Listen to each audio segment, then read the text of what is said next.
so we're going to figure out how to use this z-table, this normal distribution. It says the length of pregnancies are normally distributed with a mean of 260 days. So I could go ahead and write right down the middle right there. That's the mean, 268 days, and a standard deviation, let me just put mu equals, and a standard deviation of 15 days. Find the probability of a pregnancy lasting 307 days or longer. So I know that's to the right of the mean because it's bigger, right?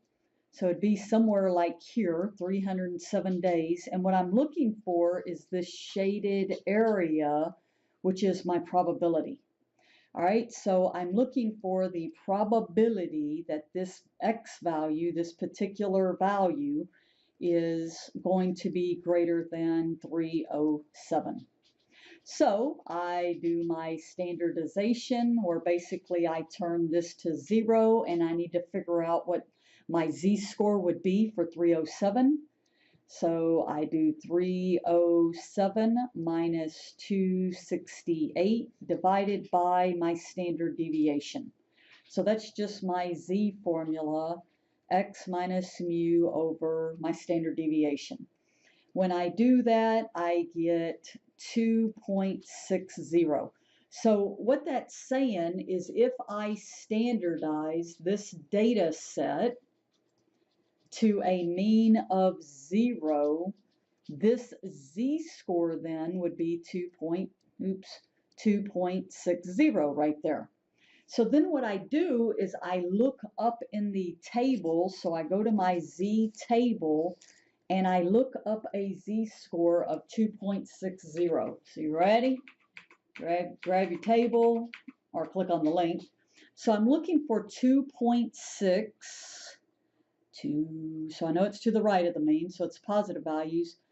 2.6, and then I'm looking under 0.00 because it's 2.60.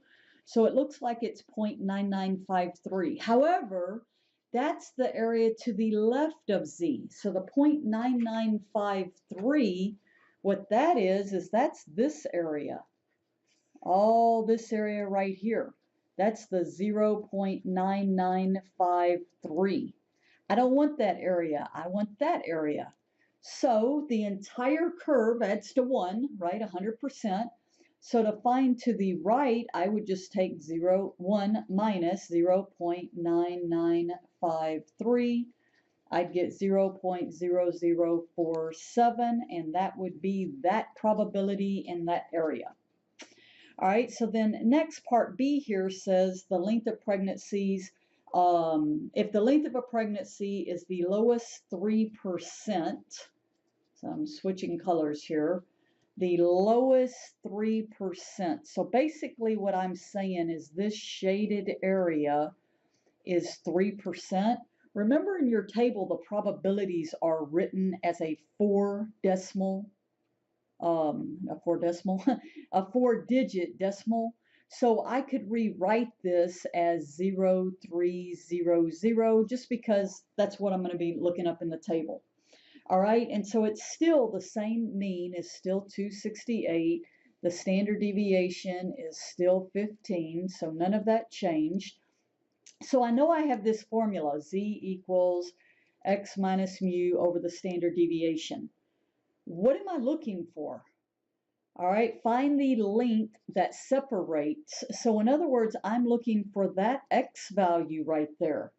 Well, remember the days of algebra? Yeah, if I know mu and I know the sigma, the standard deviation, I can solve this for x if I only knew what z was. Hey, we got a table for that.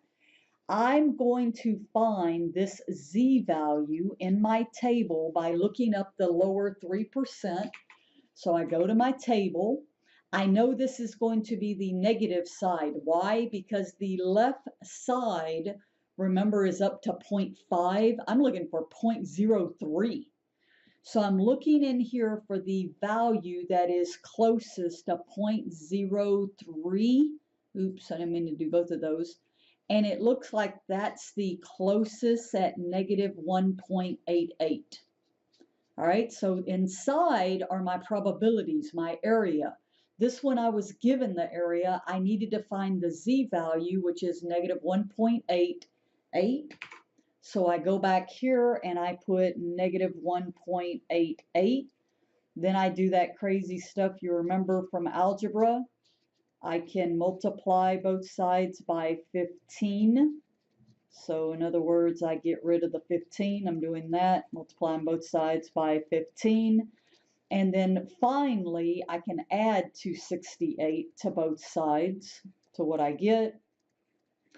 And you will see solving for x, I got x, and they said to round to the nearest integer is 240, which makes sense because that number is below the mean.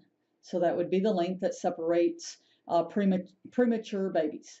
So get reading this table. Understand when are you looking down the columns, right? Versus when are you looking in the middle of the table.